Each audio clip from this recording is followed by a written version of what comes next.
बोले भारत माता की जय। सभी अपना ध्यान लगाएं कलश ज्योति का। हमारे प्रत्येक रूप में दो मुख ज्योति कर रहे हैं, बाकी सबका ध्यान दें, यही रहना चाहिए।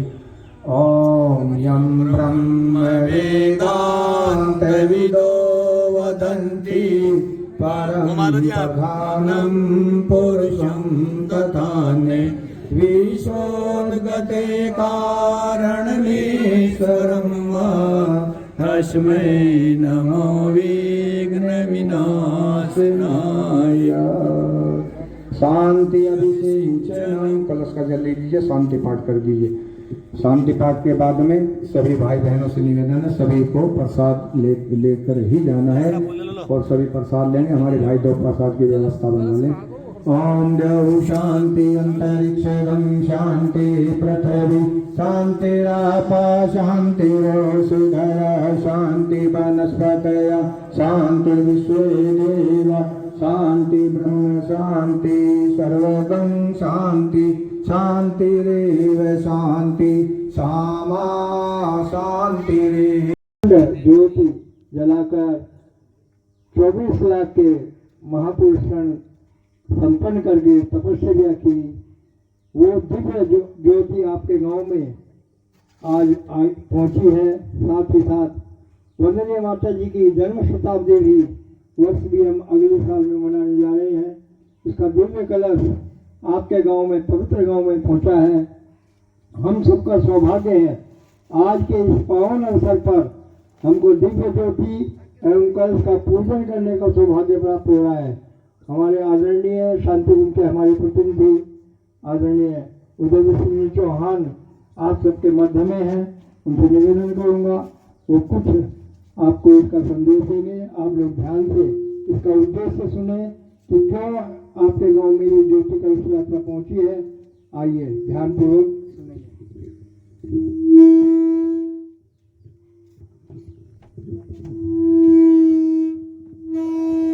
ये ज्योति कलश यात्रा आपके इस गांव में आधारी है और भाई साहब के निवास स्थान पर ये सौभाग्य मिला है। इसके विषय में बताए जाएंगे ये क्या है। बहुत ही सौभाग्यशाली हैं भाई वो लोग जो इसके दर्शन कर पाते हैं। एक बात पूछना चाहेंगे कि आप भाइयों में से और बहनों में से शांति कुंज हरिद्वार कौन कौन भाई गए हैं या नहीं गए, हाथ उठाए करता जोरदार ताली बजाइए तो सब गए हैं। गायत्री मंत्र किस किस पर आता है वो भी हाथ उठाए और जोरदार ताली बजाइए। बात हमको 3 करनी थी, 3 में से 2 तो पास हो गई। भाई शांति कुंज कोई गए रहे, निमंत्रण देना था। गायत्री मंत्र किस पर आता है? आज ऐसा कोई व्यक्ति नहीं है जिस पे गायत्री मंत्र ना आता हो। समझ रहे हैं आप बात को? अब से कुछ वर्षों पूर्व अभी बताएंगे कि गायत्री मंत्र को किस युग ऋषि ने खोला है। चलो जी, 2 बात पूरी हो गई। अब गायत्री मंत्र का भाव किस किस पर आता है, इसका अर्थ क्या है, इसका भावार्थ क्या है, वो कौन भाई आता है? बस यही बताने के लिए तैयार हैं। वैसे आप अपनी परीक्षा में पास हैं, 3/2 पर पास होते हैं ना आज भी, या कुछ फर्क पड़ गया? पहले 100 में से 33 नंबर आ जाते तो उस बच्चे को पास माना जाता था। 45% आ गए तो क्या हुआ? Second division. 60% आ गए तो फर्स्ट डिवीजन। 75 आ गए तो डिक्टेशन उस विषय में तब था जब हम पढ़ते थे। पता नहीं कुछ रूल बदल रहे हैं क्या है, ऐसा ही हो सकता है। तो आप अपने परीक्षा में पास हो गए हैं। बहुत सौभाग्यशाली हैं जिन्होंने उस युग तीर्थ जागृत तीर्थ का दर्शन किया है। वो बहुत ही बड़े सौभाग्यशाली हैं, वो बहुत बड़े सौभाग्यशाली हैं जिन्होंने उस युग तीर्थ का दर्शन किया है। उससे भी अधिक सौभाग्य की बात यह है कि आप जितने भाई बहन यहाँ पे हैं सब पर गायत्री मंत्र, गुरु मंत्र, अनादि मंत्र, ऋषि मंत्र सब पर आता है। बस आपको थोड़ा सा परिवर्तन करना है। क्या कि जब हम गायत्री मंत्र की साधना करते हैं, बोलते हैं, तो उसके साथ में अपने भाव अवश्य जोड़ने हैं। भाव क्या है इसके, इसका भावार्थ, अर्थ तो इसका बहुत गूढ़ है। ये मंत्र जितना छोटा पढ़ने में लगता है, लिखने में लगता है, इससे हजारों गुना जो प्रभाव है, जो शक्ति है, इस गायत्री महामंत्र की है। आज दुनिया का कोई अतिशयोक्ति नहीं है कि इससे शक्तिशाली मंत्र और कोई नहीं, ये निश्चित बात है।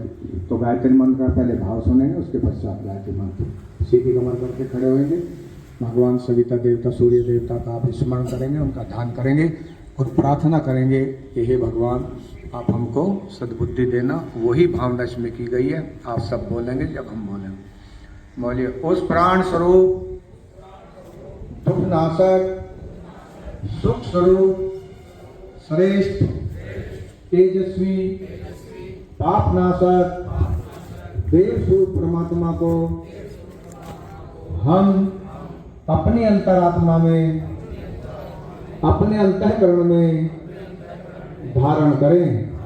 वह परमात्मा हमारी बुद्धि को सन्मार्ग की ओर प्रेरित करे, सत्मार्ग की ओर प्रेरित करे। भगवान से क्या प्रार्थना की गई है? सद्बुद्धि की कामना की गई। आज बुद्धि तो सबके पास है, ऐसा कोई है इस दुनिया में जिसके पास बुद्धि ना हो? सबके पास बुद्धि है, लेकिन बुद्धि भी 3 प्रकार की होती है। एक बुद्धि, एक दुर्बुद्धि और एक सद्बुद्धि। साधारण बुद्धि क्या होती है? साधारण बुद्धि वह होती है जो व्यक्ति ने जिस परिवार में जन्म लिया, भगवान ने हमको इस मनुष्य योनि में अवतरित किया। 84 लाख योनियां पार करने के बाद में मनुष्य को बड़े भाग्य से मनुष्य योनि मिलती है। इस मनुष्य योनि में आने के लिए हमारे देवता भी तरसते हैं, क्योंकि ये एक ही बार मुश्किल से प्राप्त होती है, बड़े भाग्य से प्राप्त होती है। क्योंकि हम इसमें अपने कर्मों का लेखा जोखा नहीं, हमें ज्ञान होता है, विवेक होता है कि हम अपने पूर्व जन्मों का लेखा जोखा बराबर करने के लिए भगवान हमको यह योनि देता है नहीं। इसलिए मनुष्य योनि महान योनि है।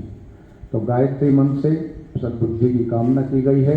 आप सीधी कमर करके खड़े होंगे। एक ही भाव रखा है। जब बुद्धि के विषय में बता रहे थे कि बुद्धि, साधारण बुद्धि वो है जिस परिवार में हमने जन्म लिया है, बड़े हुए, पढ़ाई लिखाई की, नौकरी पैसा लगा, जो भाई किसान का काम करते हैं किसान का काम किया, जो राजनीतिक तंत्र में करते हैं राजनीति में काम किया, जो धर्म नीति में काम करते हैं उन्होंने वो किया, किसी ने नौकरी की, व्यापार किया, बिजनेस किया, ये सब भिन्न भिन्न कार्य हैं। उनको अगर करता रहता है उसको कहते हैं साधारण बुद्धि।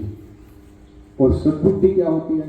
सद्बुद्धि वह होती है, आज हमारी भारतीय संस्कृति और ऋषि परंपरा और वैदिक संस्कृति हमारी है। हम अपने वेदों से उपनिषदों से, प्रज्ञा प्राण से नहीं, उनसे इस मध्य से ज्ञान का अर्जन करें, ज्ञान का संचय करें और वह ज्ञान हम उन भाइयों तक पहुंचाएं जो इस ज्ञान से अनभिज्ञ हैं। घर परिवार में सुख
पिछड़ जाओ। दीप को नमन करें हम सौभाग्य जगाए, दीप को नमन करें हम सौभाग्य जगाए, संकट में तपती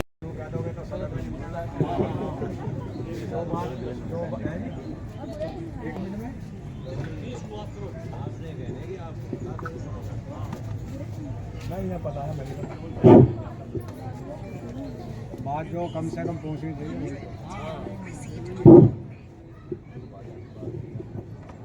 लाइन सीधी कर लें, बहनों से निवेदन है, लाइन सीधी कर लें, बीच में से टेढ़ी हेलो, आवाज थोड़ी बढ़ाइए भाई इसकी जरा।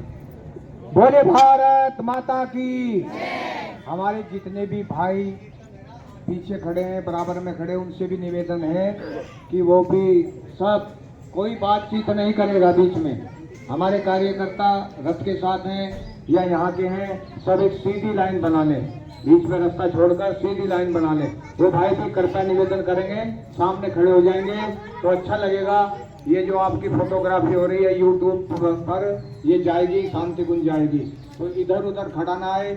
और ये मंदिर के भी चित्र हमारे भाई जरा लेते रहेंगे, तो और सभी भाई लाइन से पंक्तिवत खड़े हो जाएंगे तो अच्छा लगेगा। जोर से जय घोष लगा दिए। भारत माता की आवाज बहुत धीमी रह गई। जितने भाई बहन खड़े हैं, आपकी आवाज तो हमारे देश की सीमाओं तक पहुंच जानी चाहिए। जोर से जय घोष लगा। सब बहनें फूल लेकर आई हैं, ज्योति लेकर आई हैं, अभी बताया जाएगा। बोलिए भारत माता की, शंकर भगवान की। जोर से और जय घोष अभी धीमी लग रही है।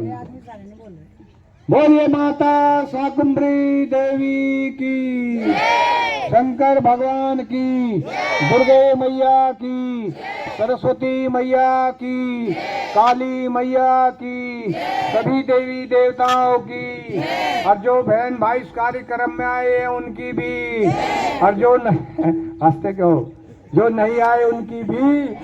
भाई किसी कारणवश नहीं आए तो कोई बात नहीं, उनको भी भगवान का अनुदान वरदान मिलेगा। तो सैनी जी नहीं बोले तो अच्छी बात है, उन तक भी कान में पहुंच जाएगी। ये बताइए सभी बच्चे बहन खड़े हैं, भाई खड़े हैं, कि किसी ने शांति कुंज युग तीर्थ के दर्शन किए हरिद्वार में? शांति कुंज कोई गए हैं?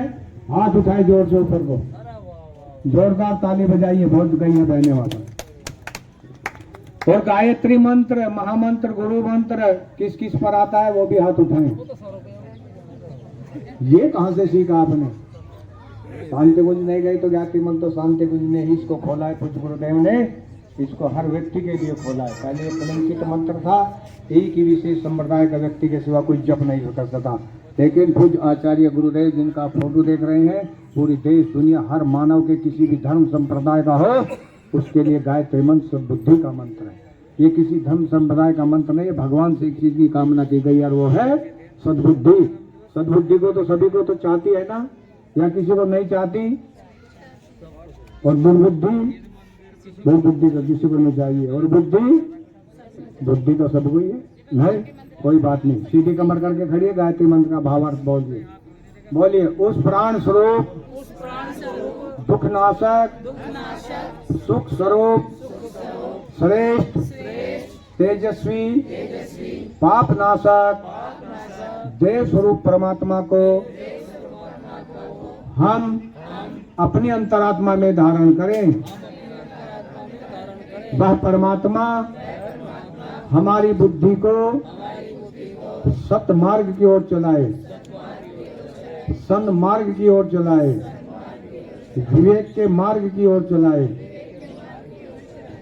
देवियों, भाइयों और बहनों, आज ये ज्योति कलश रथ यात्रा आपके गांव में पहुंची है, और इस मंदिर के पवित्र भूमि पर आप सब खड़े हुए हैं। आपके बीच में ये यात्रा मात्र 10 मिनट का इसको जो है समय दिया गया है, क्योंकि आगे 3-4 गांव को और भी कार्यक्रम है। ये गांव-गांव, शहर-शहर, गली-गली, मोहल्ले-मोहल्ले, घर-घर घूम रही है। क्यों घूम रही है? इसलिए घूम रही है कि आज समाज में, परिवार में, राष्ट्र में उथल पुथल मची हुई है। आज किसी घर परिवार में चले जाइए, वहां पर मालूम है आपको क्या हो रहा है, बताने की जरूरत नहीं है। भाई भाई से लड़ रहा है, पिता पुत्र से लड़ रहा है, माँ से लड़ रहा है, बहन बहन से लड़ रही है। क्यों? क्या बात हो गई? ये बात इसलिए हो गई कि हमारे ऊपर ये पाश्चात्य संस्कृति हावी होती चली जा रही है, और रावण के रूप में बैठा हुआ ये मोबाइल हमारी संस्कृति को बिगाड़ रहा है। चाहे वो अनपढ़ बहन है, भाई है, कितने भी पढ़े लिखे हैं, चाहे